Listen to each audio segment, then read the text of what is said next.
Welcome to Couchonomics with Arjun. The show aims to unravel the layers of the FinTech sector and the rapidly evolving tech startup ecosystem across the MENA region and beyond. I am your host Arjun, and I will be inviting founders, executives, investors, regulators, and other influential stakeholders to discuss and dissect the highs and lows of their own ventures and how they foresee the wider ecosystem evolve. Join us as we celebrate success and the spirit of risk-taking, the candid discussion that goes past a timid question and cautious answers. This show is produced in collaboration with Adyan, a reliable end-to-end payment solution that enables businesses to turn payments into a strategic growth driver. We're also brought to you by Lulu Financial Group, a global financial services provider headquartered in Abu Dhabi and operating in 11 countries. Finally, Couchonomics with Arjun Singh is brought to you by M2P FinTech, Asia's leading payment infrastructure company that enables businesses of any scale to embed financial products.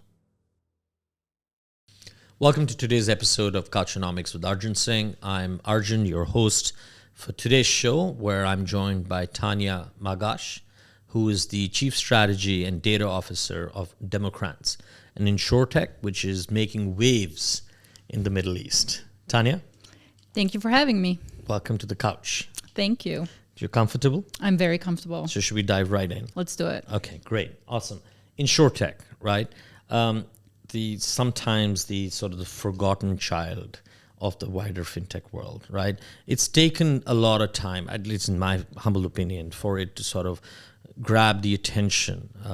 And still I feel it's early days in this part of the world where Insurtech, unlike, payments or lending or even RegTech, for example, has not really caught the imagination of the sort of the wider financial services world. Am I correct at saying that, or am I completely off? You're absolutely correct in saying that, but I would say that it has been a global problem, a general problem, not just specific to the MENA region. Fair enough. And there's a number of reasons for that. So firstly, regulation is absolutely non-conducive to transformation and innovation in this space. So that just remains a lingering issue. Secondly, there is just a lot of history in this industry. Most of the global insurers have been around for hundreds of years, and they have massive books of business that are difficult to transform. That's a lot of legacy. But also a lot of these new digital entrants that are entering the space are really trying to solve only one vertical of the full insurance value chain. Mm-hmm. Let's say they're tackling distribution or they're tackling claims, which means that they still have this dependency on the incumbents for really the end-to-end workflow. They still have to partner with insurers, the reinsurers, the brokers, and so on. And that really slows down that transformation and that speed. But all of that being said, I think that there is hope. The insurtech industry is said to be about $10 billion in value over the next 3 years. And I see the change really coming from drivers that are external to the industry. So for example, the pandemic has really helped things in this realm specifically. Salesforce is a big proponent of saying, scratch everything you knew about your customer before the pandemic, redo all of your research, and then redo all of your UX and CX. And they have published a lot of really good research on this topic. So for example, they are propagating that 88% of people actually expect companies to speed up their digitalization because of the pandemic. And about 68% of them actually now prioritize digital convenience over a brand. That means I would rather purchase a policy online than have to go in and purchase it from a specific insurer or brand. And I don't even care if they can actually cover the claims. I just want the digital access to the purchase. So obviously this is changing things quite a lot. And I read this report recently by the FinTech Times published here that about 85% of insurers now want to partner with technology providers to transform their business. And about 67% of them want to partner with Insurtech specifically. So obviously, I think that the future is bright in this space. Okay, so I'm going to ask an honest question. Is those numbers believable? Are you actually seeing those translate in real-time conversations? Because the issue I have with a lot of surveys is that there's insurers, especially in this part of the world, and by no reason am I suggesting that people here tend to do lip service more than other parts of the world. I see a number of statistics where people say 85%, 90%, 100% want to do certain things. But when it really boils down to you having a conversation, right, they're not really serious about what they've committed to, or the extent of that partnership is incredibly limited. So correct me, say I'm wrong, because I'd love to hear that I'm wrong. In your dialogues that you're having with, I guess, carriers, I don't want to include the reinsurers because I think they've been way more progressive, but I think they have less to lose, right? But incumbent carriers, right? Are they genuinely now willing to engage with Insurtechs in creating things like digital trackers, in actually transforming their distribution, their claims? In your words, are they willing to scratch their knowledge of their customers and look at their consumers in a different way?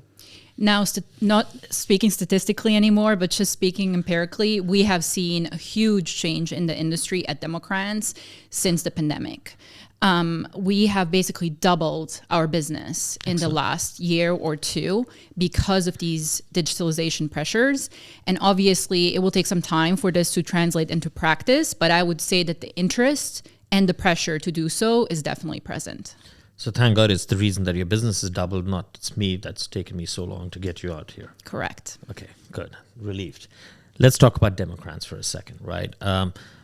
It's a business I've obviously had the chance to read up on. I was fortunate enough in my real job actually talking to a number of, I guess, colleagues of yours.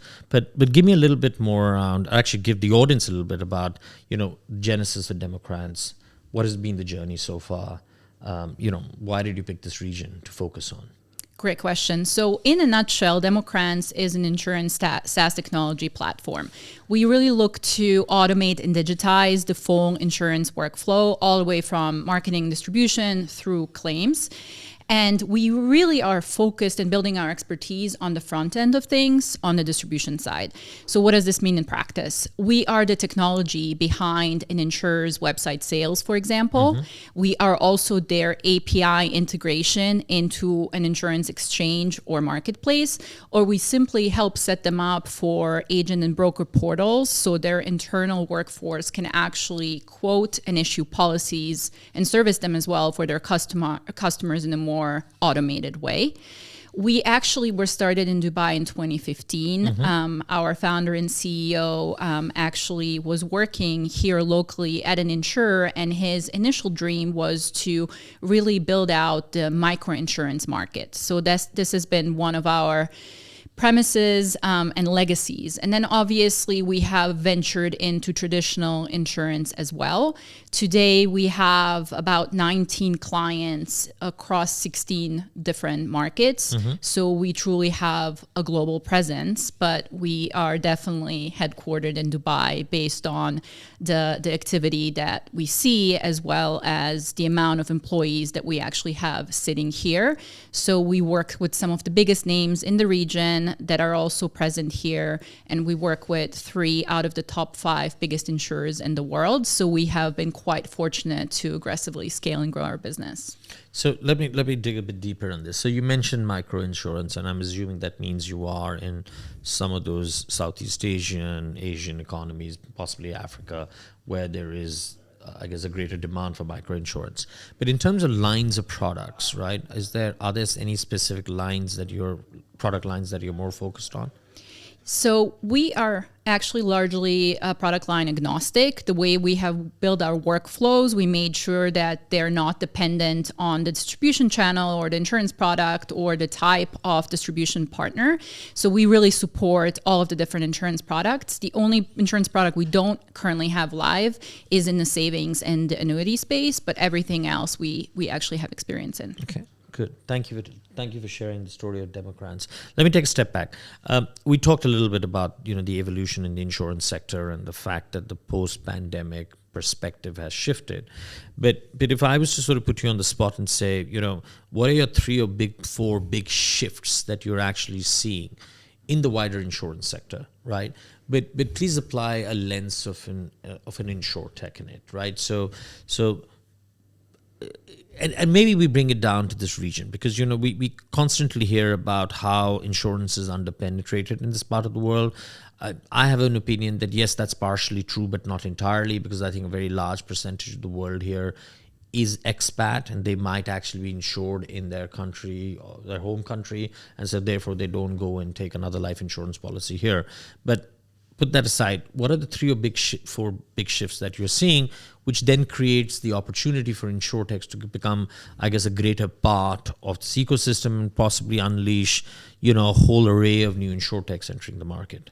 Sure. So besides just the digitalization that we've already touched upon, I think the insurance ecosystem is getting really creative in terms of new product design, distribution methods, partnerships, and so on. So there's a lot of innovation happening, even in MENA, which is super exciting. So one of the examples you already touched upon is this launch of digital attackers. So a lot of these insurers and reinsurers and other incumbents, as we've already mentioned previously, they are really held back by legacy and by history and by tradition. So really one of the easiest ways to kind of minimize those pressures is to set up a completely separate business that's largely independent, autonomous, and can move quicker and can really tackle a part of the market that can be fully digital. And that really means launching a product that is actually best sold online, because not all of them are. And one that actually has a client base that wants to purchase online. And this digital attacker model is really springing up globally, but I am seeing it happening more and more in this region as well, which is super exciting. The other innovation is really happening in the distribution space. So for example, you have the Yalla compares, right? You have these exchanges that are springing up that are massively investing in their technology and the marketing and the awareness and bringing together this insurance ecosystem so that the end insured can really pick the best coverage for them and for their pricing needs at that moment in time, which is actually quite an innovation. We maybe oversee it because we're so used to the Expedias, but in insurance, this is actually quite a leap. And then the third and most exciting piece to me, given my data background, is really these product tailorings that are happening because the